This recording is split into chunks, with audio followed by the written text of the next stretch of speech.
ANMR ನ್ಯೂಸ್ಗೆ ಸ್ವಾಗತ. ಚಿಂತಾಮಣಿಯ ಹೆಸರಾಂತ ಡೆಕ್ಕನ್ ಆಸ್ಪತ್ರೆ. ನಮ್ಮಲ್ಲಿ ಜನರಲ್ ಮೆಡಿಸಿನ್, ಸಾಮಾನ್ಯ ಶಸ್ತ್ರಚಿಕಿತ್ಸೆ, ಅಡ್ವಾನ್ಸ್ಡ್ ಲ್ಯಾಪ್ರೋಸ್ಕೋಪಿಕ್ ಶಸ್ತ್ರಚಿಕಿತ್ಸೆ, ಗ್ಯಾಸ್ಟ್ರೋಎಂಟರಾಲಜಿ, ಮೂಳೆ ಚಿಕಿತ್ಸೆ, ಪ್ರಸೂತಿ ಮತ್ತು ಸ್ತ್ರೀರೋಗ ಶಾಸ್ತ್ರ, ಮಕ್ಕಳ ಚಿಕಿತ್ಸೆ, ದಂತ ಚಿಕಿತ್ಸೆ, ಕಿವಿ, ಮೂಗು ಮತ್ತು ಗಂಟಲು, ಮೂತ್ರಶಾಸ್ತ್ರ ಚಿಕಿತ್ಸೆ, ನರವಿಜ್ಞಾನ, ನಾಳಿಯ ಮತ್ತು ಎಂಡೋವ್ಯಾಸ್ಕ್ಯುಲರ್, ನೆಫ್ರಾಲಜಿ, ಡಯಾಲಿಸಿಸ್, ಬೌಲ್ ಚಿಕಿತ್ಸೆ, ರೇಡಿಯಾಲಜಿ, ಎಂಡೋಸ್ಕೋಪಿ ಲಭ್ಯ.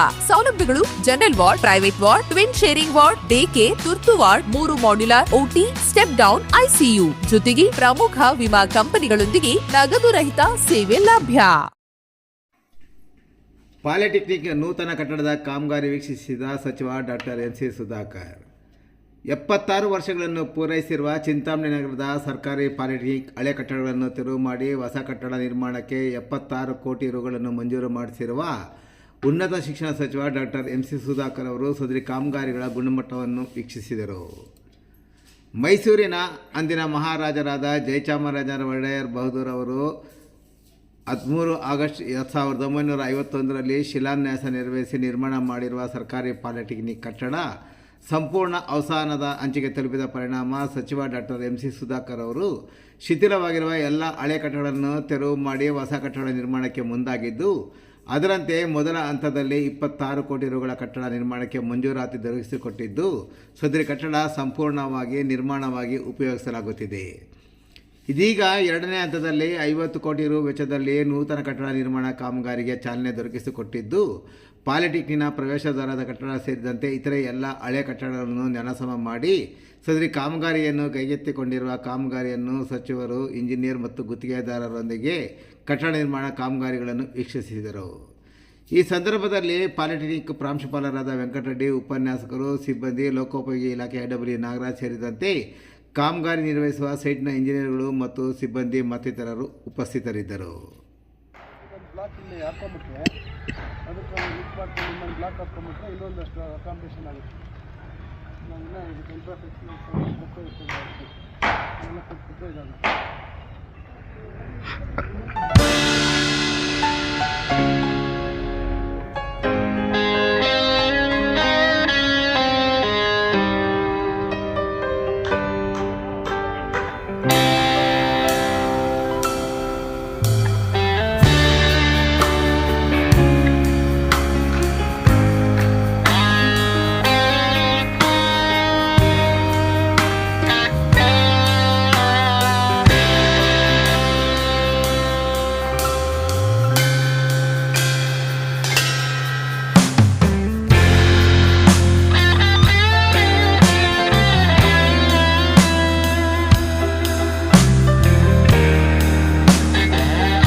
ಇದೆಲ್ಲ ಕ್ಲೀನಾಗಿ ತೆಗಿಸ್ಬೇಕು. ನೆಕ್ಸ್ಟ್ ಎಕ್ಸಾಮ್ ದಿನ ಬರ್ತಿಲ್ಲ ನಾನು ವೆಂಕಟರೆಡ್ಡಿ ಅವರೇ, ಇದು ನಿಮ್ಮ ಮೇಲೆ ರಿಫ್ಲೆಕ್ಟ್ ಆಗುತ್ತೆ.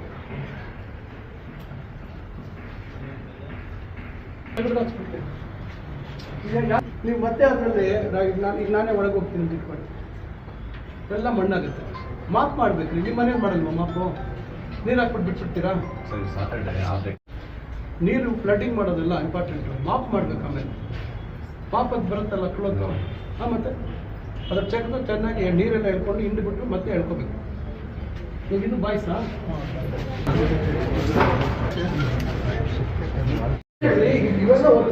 ಇವೆಲ್ಲ ನೀರು ಹಾಕ್ತಿದ್ರೆ ಹಿಂದಿಗೆ ಹೋಗುತ್ತೆ ಸರ್. ಇದು ಲಿಫ್ಟ್ ಅಂತ ಇಲ್ಲಿ ಬಿಟ್ಟಿದ್ದಾರೆ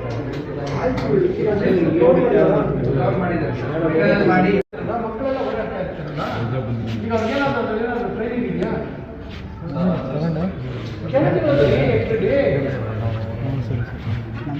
ಇದೆಲ್ಲ ಯೂಸ್ ಮಾಡ್ತಾರ ನೋಡಿ. ಈಗ ಆಗಲೇ ಫ್ಲೋರಿನ್ ಈಚೆ ಕೇಳಪ್ಪ ಅವ್ರು ಯಾರು ತಕ್ಕತ್ತಾಗ್ಲಿ ಅದನ್ನ ನೋಡಿ. ಅಲ್ಲೆಲ್ಲ ಹೋಯ್ತು. ಯಾಕೆ ಇಂಥವೆಲ್ಲ ಯಾಕೆ ಹಾಕ್ತೀರಾ? ಬರ್ತೇವೆ ನೋಡಮ್ಮ. ಈಗ ಆಗೋದಿಲ್ಲಮ್ಮ. ಇದೆಲ್ಲ ಮಾತ್ರ ಇದೆಲ್ಲ ತೆಗಿಬೇಕು. ನೆಕ್ಸ್ಟು ಆಯ್ತು ರೀ, ನಾನು ಹೇಳೋದು ಇವೆಲ್ಲ ನೆಕ್ಸ್ಟ್ ಈ ಥರ ಬೀರುಗಳಲ್ಲಿ ಮಾಡ್ತೇವೆ. 3 ಹಂತಗಳಲ್ಲಿ ನಾನು ಅನುದಾನ ಒದಗಿಸಿದೆ. ಮೊದಲನೇ ಹಂತದಲ್ಲಿ 15 ಕೋಟಿ ಕೊಡಿಸಿದ್ದೆ, 2ನೇ ಹಂತದಲ್ಲಿ 10 ಕೋಟಿ ಕೊಡಿಸಿದ್ದೀನಿ. ಈಗ 3ನೇ ಹಂತದಲ್ಲಿ 50 ಕೋಟಿ ಅನುದಾನ ಬಿಡುಗಡೆ ಮಾಡಿದ್ದೀನಿ. ಇನ್ನೂ ಅನುದಾನದ ಕೊರತೆ ಇದೆ. ಈಗ ಇನ್ನೂ ಸ್ವಲ್ಪ ಕೊಡಬೇಕು ಅಂತಕ್ಕಂಥದ್ದಾಗಿದೆ. ಸದ್ಯದಲ್ಲೇ ಇನ್ನೂ ಒಂದು 5 ಕೋಟಿ ಕೊಡುವಂಥದ್ದಕ್ಕೆ ಪ್ರಯತ್ನ ಮಾಡ್ತಾಯಿದ್ದೀನಿ. ಅದು ಬಿಟ್ಟು ಇನ್ನು, ಯಾಕಂದರೆ ಅಲ್ಲಿ ಎಲ್ಲ ಹಳೆಯ ಕಾಲದ ಚೇರುಗಳು, ಬೀರುಗಳು ಮತ್ತು ಯಾವುದೇ ರೀತಿ ಒಂದು ಸುಸಜ್ಜಿತವಾದಂಥ ವ್ಯವಸ್ಥೆ ಅಲ್ಲಿ ಇಲ್ಲ. ಅದಕ್ಕೆ ಕ್ಲಾಸ್ ರೂಮ್ಸಲ್ಲಿ ಬೆಂಚ್ಗಳಿರ್ಬೋದು, ಇವೆಲ್ಲವನ್ನು ನಾವು ಒಂದು ವ್ಯವಸ್ಥಿತವಾಗಿ ಮಾಡಬೇಕು ಅಂತಕ್ಕಂಥ ದೃಷ್ಟಿಯಿಂದ ಇನ್ನೂ ಒಂದಷ್ಟು ಅನುದಾನ ಕೊಡಬೇಕಾಗತ್ತೆ. ಮತ್ತು ಅಲ್ಲಿ ಸೆಂಟರ್ ಆಫ್ ಎಕ್ಸಲೆನ್ಸ್ ಮಾಡಬೇಕು ಅಂತಕ್ಕಂಥ ಉದ್ದೇಶ ಇದೆ. ಸ್ನೈಡರ್ ಕಂಪನಿಯವರು ಈಗ ಒಡಂಬಡಿಕೆಯನ್ನು ಮಾಡ್ಕೊಳ್ತಾ ಇದ್ದೀವಿ. ಅದು ಉದ್ಯೋಗ, ಅಲ್ಲಿ ತರಬೇತಿ ಪಡೆದಂಥವ್ರಿಗೆ ಉದ್ಯೋಗ ಅವಕಾಶಗಳು ಹೆಚ್ಚಾಗ್ತವೆ. ಈ ರೀತಿ ಇನ್ನು ಬೇರೆ ಬೇರೆ ಸಂಸ್ಥೆಗಳ ಜೊತೆ ಮಾತಾಡ್ತಾ ಇದ್ದೀವಿ. ರಾಜ್ಯದಲ್ಲೇ ಒಂದು ಅತ್ಯುತ್ತಮವಾದಂಥ ಒಂದು ಪಾಲಿಟೆಕ್ನಿಕ್ ಆಗಬೇಕು ಅಂತಕ್ಕಂಥದ್ದು ನನ್ನ ಪ್ರಯತ್ನ. ಆದರೆ ಇವತ್ತು ಹೊಸ ಕಟ್ಟಡ ಏನೋ ಇತ್ತೀಚೆಗೆ ಅವರಲ್ಲಿ ಸ್ಥಳಾಂತರ ಆದರು, ಅಲ್ಲಿ ನಿರ್ವಹಣೆ ನೋಡಿದಾಗ ಭಾಳ ಬೇಸರ ಆಯಿತು. ಯಾಕಂದರೆ ಇವತ್ತಿನ ಕಾಲಕ್ಕೆ ಅನುಗುಣವಾಗಿ ವ್ಯವಸ್ಥೆಗಳನ್ನು ಮಾಡಿಕೊಟ್ಟರೂ ಸಹ ನಮ್ಮ ಅಲ್ಲಿರ್ತಕ್ಕಂಥ ಸಿಬ್ಬಂದಿ ವರ್ಗದವರು, ಪ್ರಾಂಶುಪಾಲರಿಂದ ಹಿಡಿದು ಎಲ್ಲರೂ ಬಹುಶಃ ಇನ್ನೊಂದಷ್ಟು ಅವರು ಹೆಚ್ಚು ಬದ್ಧತೆಯನ್ನು ವ್ಯಕ್ತಪಡಿಸಬೇಕಾಗುತ್ತೆ. ಇದು ನಮ್ಮದು ಅಂತಕ್ಕಂಥದ್ದು. ಮತ್ತು ನಾನು ಆ ಪಾಲಿಟೆಕ್ನಿಕ್ನ ವಿದ್ಯಾರ್ಥಿಗಳಲ್ಲಿ ಸವಿನಯವಾಗಿ ನಾನು ನೆನೆಸ್ಕೊಳ್ತೇನೆ, ಇದು ನಿಮಗೋಸ್ಕರ ಮಾಡಿರ್ತಕ್ಕಂಥ ಸರ್ಕಾರಿ ಪಾಲಿಟೆಕ್ನಿಕ್ ಅಂದರೆ ಅದಕ್ಕೆ ತಾತ್ಸಾರವಾಗಿ ಅಥವಾ ನಿರ್ಲಕ್ಷ್ಯದಿಂದ ಅವರು ಅಲ್ಲಿರ್ತಕ್ಕಂಥ ಸಿಬ್ಬಂದಿಯವರಾದರೂ ಪರಿಗಣಿಸೋದಾಗ್ಬೋದು ಅಥವಾ ವಿದ್ಯಾರ್ಥಿಗಳು. ಇವತ್ತು ಖಾಸಗಿಗೆ ಹೋದಾಗ ಎಷ್ಟು ಜವಾಬ್ದಾರಿತ್ವವನ್ನು ನಡ್ಕೊಳ್ತಾರೆ. ಯಾಕೆ ಸರ್ಕಾರದಲ್ಲಿ ಇಷ್ಟು ಒಳ್ಳೆಯ ವ್ಯವಸ್ಥೆ ಮಾಡುವಂಥದ್ದನ್ನು ಯಾಕೆ ಸದ್ಬಳಕೆ ಮಾಡ್ತಾರೆ? ಯಾಕೆ ನಮ್ಮದು ಅಂತಕ್ಕಂಥ ರೀತಿಯಲ್ಲಿ ಅಲ್ಲಿ ವ್ಯವಸ್ಥೆಗಳನ್ನು ಕಾಪಾಡುವಂಥ ಕೆಲಸ ಆಗಬಾರ್ದು? ನಾನು ಮತ್ತೊಮ್ಮೆ ಪ್ರಾರ್ಥನೆ ಮಾಡ್ಕೊಳ್ತೇನೆ, ದಯವಿಟ್ಟು ನಮ್ಮ ನಂಬಿಕೆ, ನಾವು ಭಾಳಷ್ಟು ಆಸೆ ಇಟ್ಕೊಂಡು ನನ್ನ ಅವಧಿಯಲ್ಲಿ ಒಂದು ಒಳ್ಳೆಯ ಸಂಸ್ಥೆ ಆಗಬೇಕು ಅಂತಕ್ಕಂಥ ಕನಸು ಕಾಣ್ತಾ ಇದ್ದೀನಿ. ಅದಕ್ಕೆ ಅವರೆಲ್ಲರೂ ಸಹಕಾರ ಕೊಡಬೇಕು ಅಂತಕ್ಕಂಥ ಮನವಿ ಮಾಡ್ತೀನಿ.